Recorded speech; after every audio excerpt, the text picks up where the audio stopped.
நண்பர்கள் எல்லாருக்கும் வணக்கம். போலீஸ் ஸ்டேஷனில் வந்து பறிமுதல் செஞ்சிருக்கக்கூடிய வாகனங்கள் பார்த்தீங்கன்னா ஏலம் விடுவாங்க இல்லையா? அந்த வாகனங்கள் சம்மந்தப்பட்ட நிறைய பேருக்கு நிறைய டவுட்ஸ் வந்து பார்த்தீங்கன்னா இருக்குங்க. இது சம்மந்தப்பட்ட டீட்டெயில் வீடியோ ஆல்ரெடி நான் வந்து பார்த்தீங்கன்னா போஸ்ட் பண்ணியிருக்கேன்.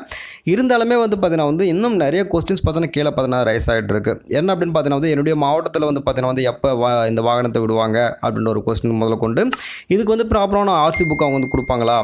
அது மட்டும் கிடையாதுங்க. இப்போ வந்து இந்த வண்டிகளை பார்த்தீங்கன்னா நான் லோக்கலில் மட்டும் தான் ஓட்ட முடியுமா? நான் ஹைவேஸில் ஓட்ட முடியாதா? நான் வந்து பெனால்ட்டி போடுவான்றாங்களே, இதுக்கான டீட்டெயில் பார்த்தீங்கன்னா எனக்கு சொல்லுங்கள் அப்படின்னு சொல்லிட்டு நிறைய பேர் கீழே கமெண்ட் பண்ணியிருந்தீங்க. அதுக்கான டீட்டெயில்ஸ் எல்லாமே நான் வந்து பார்த்தீங்கன்னா வந்து சொல்கிறேன். அதுக்கு முன்னாடி ஒரு சின்ன ஒரு ரீகேப் பண்ணிடலாம். ஃபஸ்ட்டு ஒன்றும் இல்லைங்க, நீங்கள் உள்ள எல்ச்சி ஆனோடனே ஒரு 1000 ரூபா கொடுத்து நீங்கள் டோக்கன் வாங்க வேண்டியிருக்கும். இன்கேஸ் நீங்கள் 4 வீலர்ஸ் எதாவது வாங்குறது இருந்தீங்கன்னா ஒரு 4000 ரூபாய் நீங்கள் வந்து டோக்கன் பார்த்தீங்கன்னா கட்ட வேண்டியிருக்கும். இங்கே பேப்பரில் வாகனங்களோட அடிப்படை விலை, அதாவது வாகனத்தோட கண்டிஷனுக்கு ஏற்ற மாதிரி பார்த்தீங்கன்னா ஒரு ப்ரைஸ் ரேட் இவங்களே பார்த்து ஃபிக்ஸ் பண்ணியிருக்காங்க. அங்கேருந்து நம்மளுக்கு ஏலமானது ஸ்டார்ட் ஆகும். உள்ள பந்தல் எல்லாமே பார்த்தீங்கன்னா வந்து போட்டு வச்சுருந்தாங்க. குறிப்பாக நாங்கள் உள்ளே போயிட்டு வாகனங்களை செக் பண்ணி பார்த்தோங்க.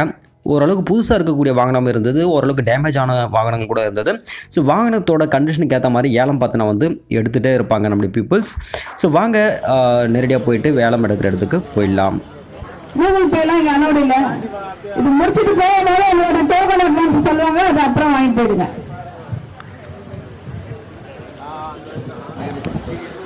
இதுல டூம் தவிர இது எல்லாமே நல்லா இருக்குது. லைட்டு மட்டும் தான் டேமேஜ் ஆகிருக்குது. 7100 2 தரம். Token number 60. டோக்கன் நம்பர் 60 2 தரம். 2 தரம்.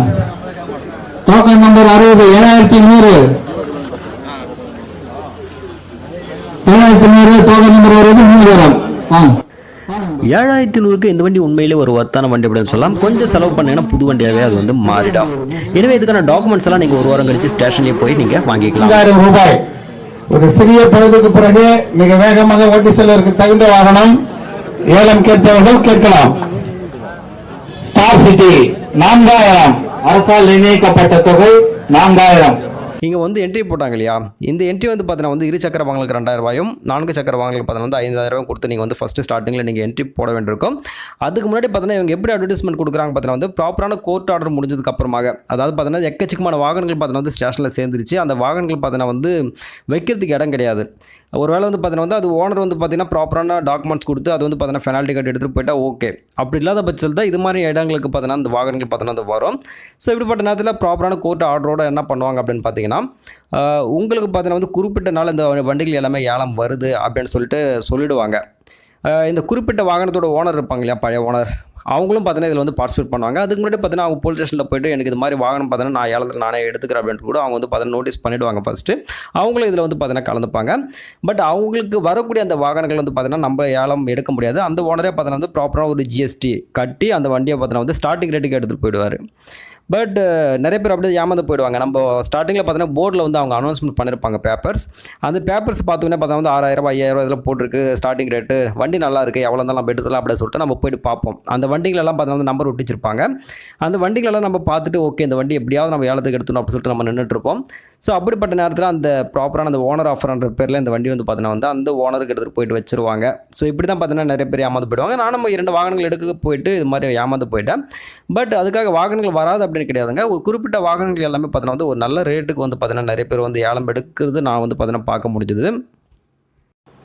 ஸோ நிறைய பேர் கேட்குறது, இந்த அமௌண்ட்டு கொடுத்தா தான் நம்ம வந்து பார்த்தீங்கன்னா ஏலத்தில் பார்ட்டிசிபேட் பண்ண முடியுமா? ஒருவேளை பார்ட்டிசிபேட் பண்ணதுக்கப்புறம் அந்த காசு வந்து பார்த்தீங்கன்னா திரும்ப வாங்க முடியாது அப்படின்னு சொல்லிட்டு கேட்குறாங்க. இந்த குறிப்பிட்ட அமௌண்ட் வைக்கிறதுக்கு காரணம் என்னென்னு பார்த்தீங்கன்னா வந்து எல்லாருமே பார்த்தீங்கன்னா வந்து ஒரு கூட்டம் கூடிடுங்க. அந்த இடத்துல ப்ராப்பரான என்ட்ரன்ஸ் அமௌண்ட் இல்லை அப்படின்னு பார்த்தீங்கன்னா வந்து எங்கே இருக்கிறவங்களாம் இங்கே வந்து பார்த்தீங்கன்னா ஒரு பெரிய கூட்டம் கூடிடும்.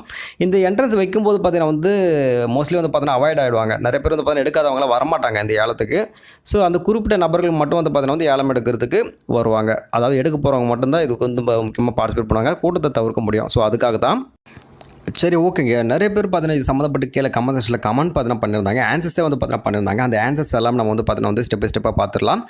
அந்த ஆன்சர்ஸை பார்த்ததுக்கு அப்புறமாக என்னுடைய ஆன்சர் பார்த்தீங்கன்னா நான் கடைசியாக நான் வந்து சொல்கிறேங்க. சரி ஓகே, அது என்னென்னு அப்படின்றத பார்த்துடலாம். ஃபஸ்ட்டு ஒருத்தர் வந்து பார்த்தீங்கன்னா ஆர்சி இன்சூரன்ஸ் தேவையில்லை, ஏலம் எடுத்தால் தடையில்லா சான்றிதழ் தருவாங்க, அந்த சர்டிஃபிகேட்டு இதுக்கு ஆர்சி புக் அப்படின்ற மாதிரி ஒருத்தர் வந்து சொல்லியிருக்கிறாரு. இன்னொருத்தர் எனக்கு நல்லாவே தெரியும் இந்த மாதிரி ஏலத்துக்கு எடுக்கிற வண்டிக்கு ஆர்சி புக் வந்து தேவையில்லை. எனக்கு தெரிஞ்சவங்க 2 பேர் இந்த மாதிரி ஏலத்தை எடுத்த வண்டி தான் வச்சுருக்காங்க. உறுதியாக தெரியும் ஆர்சி புக் தேவையில்லை. எந்த போலீஸும் இந்த மாதிரி வண்டியை பிடிக்காதுன்ற மாதிரி பார்த்தீங்கன்னா கீழே வந்து மென்ஷன் பண்ணியிருக்காரு. இன்னொருத்தர் வந்து பைக்குக்கு போலீஸ் ஒரு சர்டிஃபிகேட் தருவாங்க.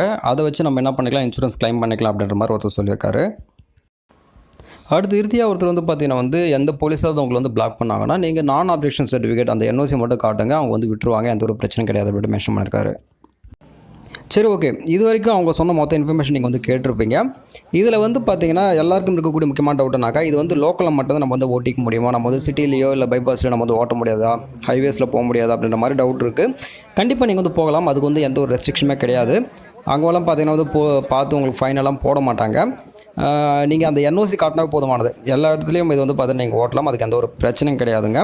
அடுத்து இன்னொரு முக்கியமான விஷயம்னா, இதுக்கு வந்து இன்சூரன்ஸ் போடுவாங்களா அப்படின்னாக்கா, இன்சூரன்ஸ் கண்டிப்பாக வந்து போகிறதுக்கான ஆப்ஷன் இருக்கும். பிகாஸ் இப்போ நீங்கள் வந்து சேஃபாக போயிட்டுருக்கீங்க, உங்களுக்கு ஆப்போசிட்டில் வரக்கூடிய பர்சன் வந்து பார்த்தீங்கன்னா நீங்களே தெரியாமல் போய் இடிச்சிட்டிங்களோ இல்லை அவங்க வந்து தெரியாமல் இடிச்சிட்டாங்களாம் போது நீங்கள் இன்சூரன்ஸ் கிளைம் பண்ணணும்னா என்ன பண்ணுவீங்க? இன்கேஸ் அவங்களுக்கே இன்சூரன்ஸ் தேவைப்படுறதுனாலுமே உங்களுடைய வண்டியிலேருந்து தான் இன்சூரன்ஸ் அவங்க வந்து கிளைம் பண்ணி எடுக்க முடியுமே தவிர வேறு வழி கிடையாது. ஸோ அதுக்கு வந்து பார்த்தீங்கன்னா இது கண்டிப்பாக இன்சூரன்ஸ் கிளைம் பண்ணுற மாதிரி தான் இருக்கும். அதுக்கு எந்த மாதிரி இன்சூரன்ஸ் அப்படின்றத பார்த்தீங்கன்னா நான் கேட்டிருக்கிறேன். அவங்க வந்து இன்சூரன்ஸ் எப்படி பார்த்தீங்கன்னா வந்து இஷ்யூ பண்ணுவாங்க அப்படின்னு சொல்லிட்டு கேட்டிருக்கிறேன். அவங்க மேபி பார்த்தீங்கன்னா வந்து நாளைக்கு எனக்கு இன்ஃபர்மேஷன் சொல்லுவாங்கன்னு நினைக்கிறேன்.